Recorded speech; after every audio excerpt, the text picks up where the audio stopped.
Hey everyone and welcome back to the sports section. So every single day we've got more rumors, more reports of players that we might be signing. We're still looking apparently for a right-footed winger, left winger, and a striker. Who will it be? When will they sign? Who will we sell? I don't know. We've been linked with Adeyemi, we've been linked with Mitoma, we've been linked with Dani Olmo for literally 60 minutes, and then the same guy that reported the links said that we're not actually looking to sign Dani Olmo. Crazy times.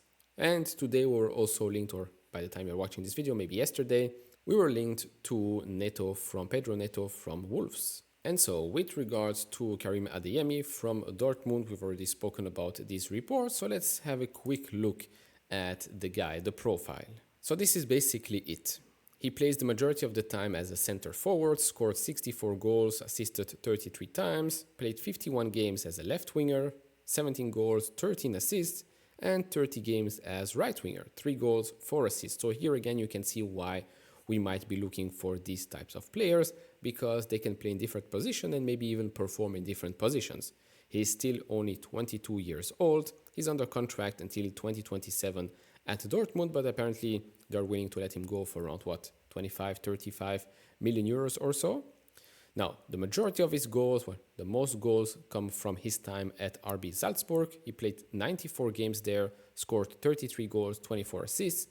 At Dortmund, the stats are not as great. 66 games, 14 goals, 8 assists. And as you can clearly see, last season, 21 games, only 3 goals and 1 assist. The season before that, 6 goals, 6 assists. So, yeah, nothing to really scream about, right?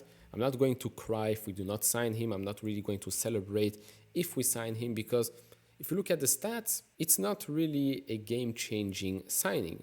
Yeah, it might be quality, it might be very, very quick, but is he going to move the needle for the club? Probably not. Probably not. Moving on to the other player, which in my opinion would be a much better option, and that's Mitoma. So Mitoma is being discussed internally at Chelsea, but Brighton have not received a formal approach according to Ben Jacobs. So Mitoma, he played 65 games as left winger, 25 goals, 20 assists from that position. Left midfield, which again is a bit of the same, 10 goals, 10 assists. Right winger, only 6 games, 4 goals, 1 assist. 13 goals, 13 assists for Brighton in 67 games, 30 goals, 20 assists at Kawasaki, and 9 goals, 4 assists in 29 games at Union Saint-Gilloise in Belgium. Now, he's a bit older, a bit more experienced, I would say, but in my opinion, for the right price, I'd rather take him over Adeyemi right now. Some people might think I'm crazy, but I do think that Adeyemi, we might have a profile in Mudryk that resembles him. Very, very quick, statistics-wise, not that great, but there is potential, I would say. So with Mitoma, I think you're getting a Trossard-like signing. And the last one here is Pedro Neto. So apparently, according to Graham Bailey, Chelsea are also understood to be keen on Wolves' Portuguese winger Pedro Neto.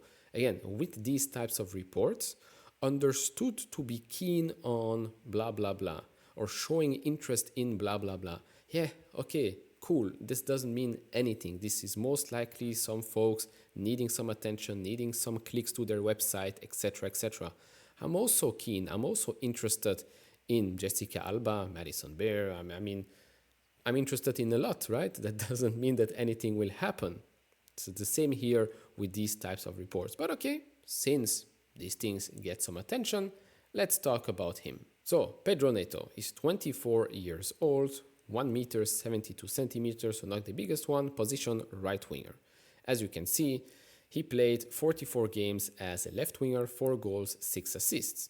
Right winger, 36 games, 3 goals, 10 assists. Center forward, 19 games, no goals, 2 assists. Second striker, 14 games, 4 goals, 3 assists. And attacking midfield, 13 games, 4 goals, 1 assist. But the big issue here is the injuries. As you can see, last season, missed 19 games. The season before that, 27 games. The season before that, 52 games. And the season before that, 10 games. I'm sorry to say, but even if he's free, I would not take him. Could be very good on his day, but to be honest, seeing how many games he missed, how many injuries he had, I don't really see why we need to go for him. Also, just looking at the stats here, left winger, right winger. I mean, on the right, we are quite good, in my opinion. We're quite settled. On the left, I would rather go for someone that is really a left winger and that performs quite well and that is not as injured as him. Mitoma fits that description. And so to conclude, now that we have actually plenty of players back at the club, pre-season training has started. By the way, with regards to pre-season, there is some drama with regard to the ticket entries for pre-season friendly at home. I'm going to talk about that in a separate video, but okay. Anyways, plenty of players are back at the club training. Euros is almost over, so expect things to move now much quicker in the coming weeks. We might be linked with many other players or not, could be, but I do think that right now we're going to see more players go out because we still have plenty of players at the club that we know are not going to be here next season. So it's time for them to join their new club and train with their new club because, I mean, they also need preseason, right? So that's about it. Do share your thoughts and your list down in the comment section below. Who do you think will be the ideal left winger and second striker or striker that we should be attracting? Or maybe you think we do not need anyone anymore. Let me know down in the comment section below. What do you think? Who do you think will leave in the coming weeks on loan or sold permanently? Leave all of that down in the comment section. If you enjoy this type of videos, leave it a thumbs up, subscribe if you have not, and I'll see you all in the next one. Bye bye.